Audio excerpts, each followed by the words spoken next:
Vamos a realizar nuestra primera entrevista en esta mañana. Tiene la deferencia el diputado Nicolás Massot de atendernos telefónicamente. Nicolás, muy buen día. ¿Qué tal? ¿Cómo estás vos? ¿Cómo andás? ¿Qué tal? Muy buen día. Muchas gracias por el llamado. No, un gusto poder charlar con vos en esta mañana. Y para arrancar ya con las preguntas, me interesaría saber un poco cómo está hoy, en este momento, la discusión en el Parlamento del paquete de medidas o de leyes que el Gobierno Nacional estaría por mandar nuevamente. Bueno, en realidad, como lo dice tu pregunta, como todavía no mandaron la ley, hay una expectativa, pero no demasiada discusión porque no tenemos claridad sobre qué estamos discutiendo. Entendemos sí que el gobierno recibió el mensaje de lo ocurrido el mes pasado, de que vivimos en república, de que hay otros poderes, de que hay diferentes opiniones que son nucleadas con la misma legitimidad que el presidente fue votado en el Congreso, y que precisamente los países que buscan generar largo plazo y conclusiones entre sus distintas visiones lo hacen a través de la discusión en el Congreso. Bueno, yo creo que el gobierno entendió todo eso y según lo que dicen, están mandando una ley que refleja mucho mejor lo ya discutido entre diciembre y enero, entiende las cosas que eran errores, que eran equivocaciones de parte de ellos, como por ejemplo el aumento de retenciones, que creo que era directamente criminal para la industria, hubiera representado que la Argentina perdiera muchos mercados de exportación y perdiera mucho empleo, ¿no? Y ese afán de recaudar y recaudar y recaudar para cerrar rápido el déficit tiene que tener un criterio, que tiene que ser obviamente un criterio de empleo, y desde ese lugar de cuidar la industria y las economías regionales, y también un criterio de equidad, en el sentido de que no puede ser que, por ejemplo, los jubilados paguen más de la mitad de todo el ajuste. Yo creo que esas cuestiones el gobierno ha entendido que las tiene que revisar, y bueno, si lo llega a hacer y lo que manda efectivamente reflejan esa reflexión, seguramente estaremos en condiciones de avanzar. ¿Esto es una postura tomada por muchos diputados de la Nación? Bueno, sí. Yo creo que lo suficiente es como para que el gobierno, sin modificar estas cuestiones, no tuviera su ley, ¿no es cierto? Pero es una ley muy extensa en la cual hay acuerdo en la mayoría de las cuestiones, pero que bueno, que en mi caso particular y el del bloque al que pertenezco, pero sé que no somos los únicos, el ajuste a los jubilados y el aumento de retenciones eran las dos barreras que nos impedían avanzar, y lo siguen siendo, por supuesto, ¿no? ¿Es una forma, digamos, de poner límites? Bueno, no, porque si no uno parece que tiene que agarrar un tema para ponerle un límite, no se trata de eso, se trata de que son malas ideas. A mí no me inquieta tanto las formas de Milei, los modales, la agresividad. De hecho, yo comparto en gran medida el rumbo, pero el rumbo está compuesto de tres cosas. Está compuesto del fondo, de las políticas públicas propuestas, está también constituido de quién paga relativamente la parte más importante del ajuste, y está compuesto de la velocidad. Entonces yo comparto el rumbo, no comparto que los exportadores y los jubilados sean quienes paguen principalmente el esfuerzo fiscal del ajuste, y lo que tampoco comparto es la velocidad, ¿no? Yo creo que no había ninguna necesidad de alcanzar en tiempo récord, en un mes, un equilibrio fiscal financiero. No estoy diciendo que no hubiera que alcanzarlo, estoy diciendo que la velocidad es muy importante, porque cuando la velocidad es excesiva, se destruye empleo y se destruyen ingresos que después es muy difícil recuperar.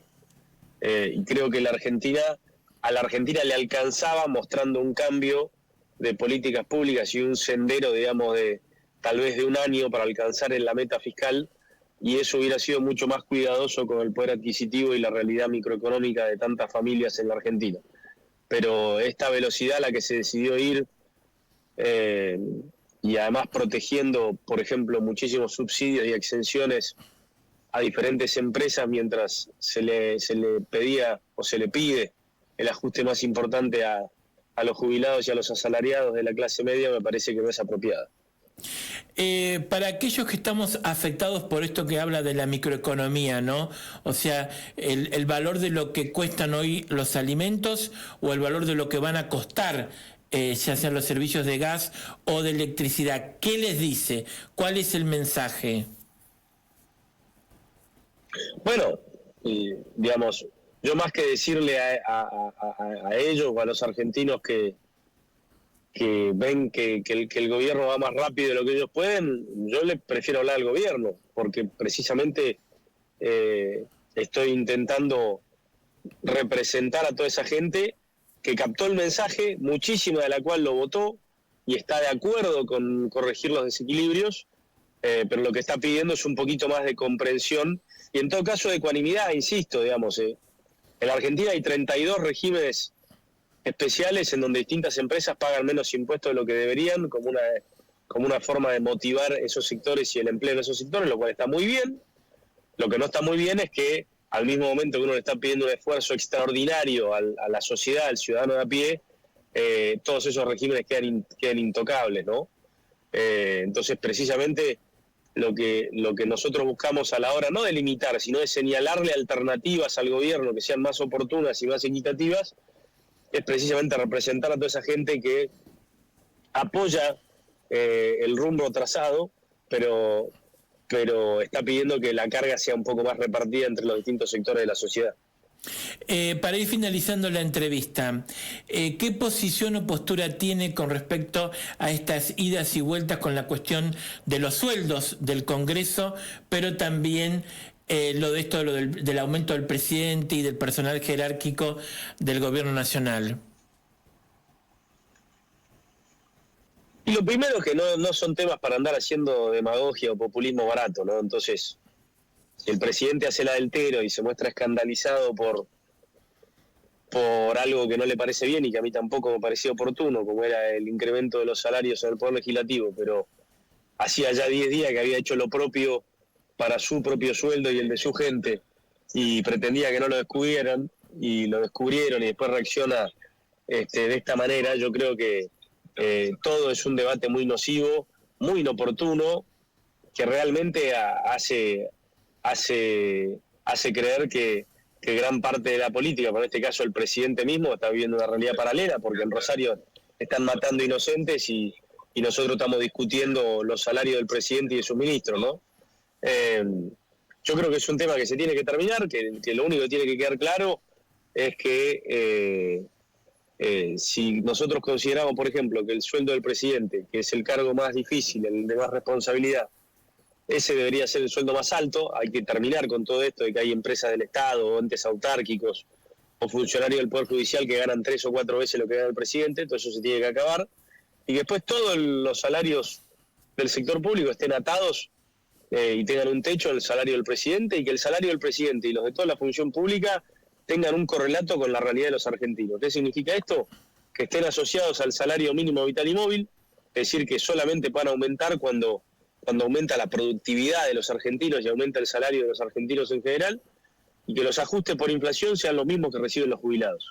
Esto es lo que nosotros presentamos el día viernes en un proyecto para zanjar este tema. ¿Las Fuerzas Armadas tienen que ir a Rosario?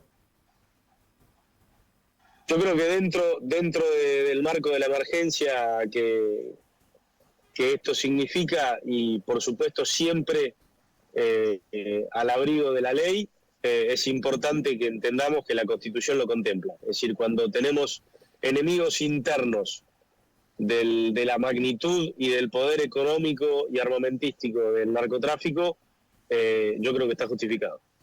Diputado, muchísimas gracias por su tiempo, gracias por esta entrevista. No, gracias a ustedes y un saludo a todos los vecinos de Navarra. Muchas gracias, chau, chau. Muy bien, así pasa.